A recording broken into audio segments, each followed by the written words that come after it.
මේ ගහන්න මේ මුහුණු පොතේ තිබුණු කවි සටහනක්.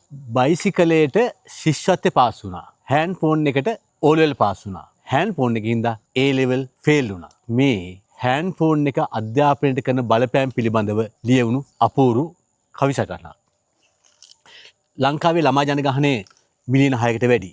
ළමයින්ගෙන් 65%ක් 75%ක් අතර ප්‍රමාණයක් ජංගම දුරකථන පාවිච්චි කරනවා කියලා කියන්නේ.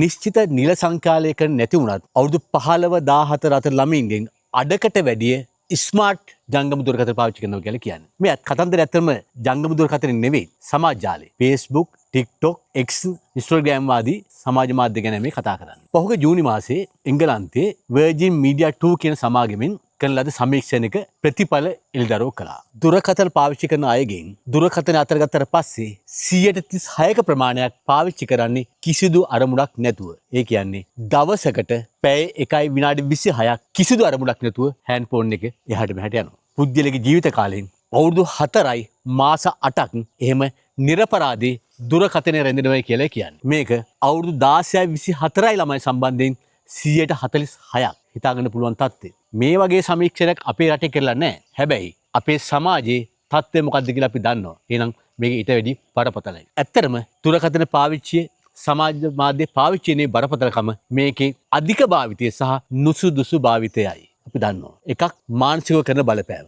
කනස්සල්ල, අවපීඩනය, සංසන්දනය කළා වෙන හුදකලාකම මේ වගේ බරපතල ගැටලුවක් තියෙනවා. අනිත් පැත්තට අධ්‍යාපනය කරන බලපෑම. අධ්‍යාපනයේ කාලේ නැති වෙනවා. හුදකලා වෙනවා. ඒක අරමුණු තියාගන්න බැරි වෙනවා. අනිත් පැත්තට සයිබර් හිංසට ලක් වීම. අනෙක් අතට නුසුදුසු අන්තර්ගතවල සැරිසැරීම. විශේෂයෙන් ප්‍රචණ්ඩ ක්‍රියාවල අනිත් පැත්තෙන් අසභ්‍ය වෙබ් අඩවල සැරසීම ළමයින්ට කරන විනාශයේ අතිමහත්. ඊටත් වඩා ඇබ්බැහිය දුරකථන නැතුව බැරි වෙනවා. දුරකථනේ අතර ගන්න නැතුව, දුරකථනේ සමාජ මාධ්‍ය සැරිසරන්න නැතුව ඉන්න බැරි වෙනවා. ඒක තමයි ප්‍රධාන කාරණා බඩපත් වෙනවා. ඒ හින්දා සමාජ මාධ්‍ය දරුවන්ට අපිට කරන බලපෑම අතිමහත්. තත්ත්වය මේකනම් මේ වෙනුවෙන් අපි යමක් කළ යුතු නැද්ද?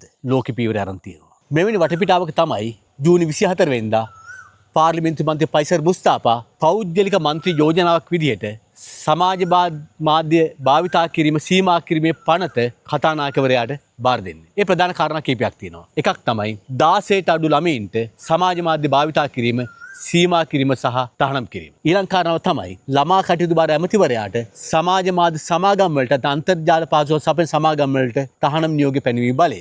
අනෙක් අතට අවශ්‍ය නම් සමාජ මාධ්‍ය ගිණුම් අවහිර කිරීමේ බලය දෙනවා. ඒකම දෛනික සමාජ මාධ්‍ය භාවිතා කිරීමේ කාලේ සීමා කිරීම සඳහා යෝජනා කරනවා. ප්‍රශ්නේ තමයි මේක කාලීන අත්‍යවශ්‍ය යෝජනාවක් වුණාට මේ පෞද්ගලික මන්ත්‍රී යෝජනාව සම්බන්ධයෙන් ප්‍රධාන අභියෝග දෙකක් තියෙනවා. පළවෙනි අභියෝගය තමයි මේක පෞද්ගලික මන්ත්‍රී යෝජනාවක්. 159ක් බහුතරයක් ඉන්න ආණ්ඩුවක් තියද්දි පෞද්ගලික මන්ත්‍රී යෝජනාවට තියෙන ඉඩ කඩ ගැන ගැටලුවක් තියෙනවා. ඇත්තමදී මේක නීතියක් බවට පත් වෙන්න නම් අනිවාර්යයෙන්ම ආණ්ඩුවේ ශක්තිය ආශිර්වාදය අත්‍යවශ්‍යයි.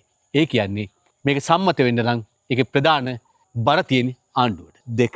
ඇත්තට මේක නීතියක් වුණා කියලා වෙරලා මේක බලාත්මක කිරීම මහත් අභියෝගයක්. දැන් ඕස්ට්‍රේලියාවේ සමාජ මාධ්‍ය තහනම් කළා ඒක ක්‍රියාත්මක කරන්න වෙන ක්‍රියාමාර්ග ගන්න තියෙනවා. හඳුනා ගන්න ඕනේ කවුද මේ පාවිච්චි කරන්නේ? එයාගේ වයස කීයද කියන එක. ඒකට ඩිජිටල් හැඳුනුම්පත අත්‍යවශ්‍යයි. ඇත්තටම තවම රටේ පුරවැසියන්ට ඩිජිටල් හැඳුනුම්පතක් දී ගන්න බැරි අපේ වගේ රටක මේ වගේ යෝජනාවක් සම්මත වුණත් බලාත්මක කිරීමේ අභියෝගය අපි ඉස්සරහා තියෙනවා. එහෙමනම් එකක් ආණ්ඩුවේ පැත්තෙන් තියෙන අභියෝගය අනිත් පැත්තේ ක්‍රියාත්මක කිරීම අභියෝගය.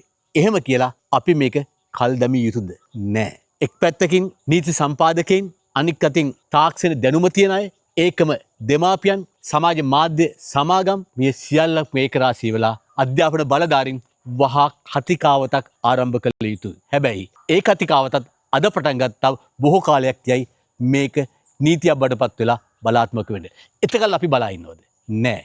වහ පීරගත යුතුයි. ඒ හින්දා දෙමාපියන් ගුරුවරු විදිහට අපි කළ යුත්තේ මොකද්ද කියන එක අපි ඊළඟ වීඩියෝවේ කතා කරමු.